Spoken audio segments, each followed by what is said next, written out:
असा प्रश्न आहे ते म्हणजे की ओबीसी आणि मायक्रो ओबीसी मतदारांचा मुद्दा सध्या मोठा होतोय कारण मराठा आरक्षणामुळे कुठेतरी ओबीसी जी मतं आहेत आणि मराठा जी मतं आहेत ती विभागली जाऊ शकतात। इथं आम्ही काही पत्रकारांशी सुद्धा बोललो अकोल्यामध्ये, तर त्यांचं असं म्हणणं आहे की एक सक्षम मराठा नेतृत्व च्या शोधामध्ये अकोलाकर आहेत असं काही पत्रकारांचं म्हणणं होतं। किंबहुना तशा पद्धतीचा फायदा घेण्याचा प्रयत्न हा भाजपा आणि काँग्रेसकडनं केला जातो आहे। तर ही ओबीसी आणि मायक्रो ओबीसी मतं जी आहेत ती काही काळापासून वंचित बहुजन आघाडीकडे वळली जात आहेत असं म्हटलं जात आहे। तर याच्यासाठी आपण विशेष प्रयत्न केले आहेत का आणि का ही ओबीसी आणि मायक्रो ओबीसी मतं आपल्याकडे वळत आहेत किंवा वळवण्यासाठीचा आपला का प्रयत्न आहे? ते माझं म्हणणं असं आहे की आम्ही ज्या जरांगे पाटील यांचं आंदोलन ज्यावेळेस सुरुवात झालं त्यावेळेस एक रॅशनल भूमिका की ज्यांच्या कोणाकडे तोडगा नव्हता, पॉलिटिकल पार्टीजकडे तोडगा नव्हता, एक्सेप्टेबल तोडगा ज्या दोघांना होईल तो आम्ही असा मांडला।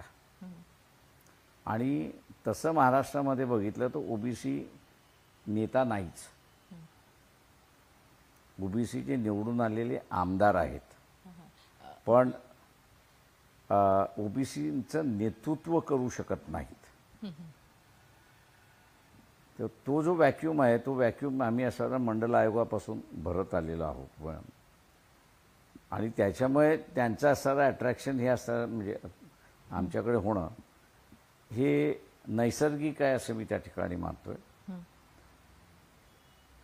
आणि ते जर आमच्याकडे वळले तर मला वाटतं आश्चर्य होऊ नये याचं कारण की त्या पिरियडमध्ये ओबीसीच्या बाजूने असेल किंवा गरीब मराठ्याच्या बाजूने असेल, काँग्रेसही उभी राहिली नाही, एनसीपी उभी राहिली नाही, शिवसेना एकनाथ शिंदे उभे राहिले नाहीत, शिवसेना उद्धव ठाकरेसुद्धा उभे राहिले नाहीत आणि काँग्रेससुद्धा उभी राहिली नाही।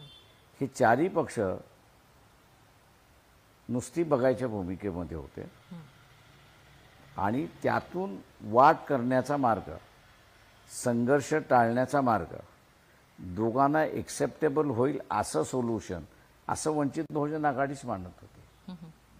त्याच्यामुळे असणारा वंचितचा असणारा गरीब मराठा यांच्यामध्ये सुद्धा अट्रॅक्शन मोठं आहे आणि ओबीसीमध्ये नैसर्गिक दृष्टिकोनातून आहे का मंडल 90 साली लागू व्हावं तिथून आमचं असणारं आंदोलन आहे। पण मग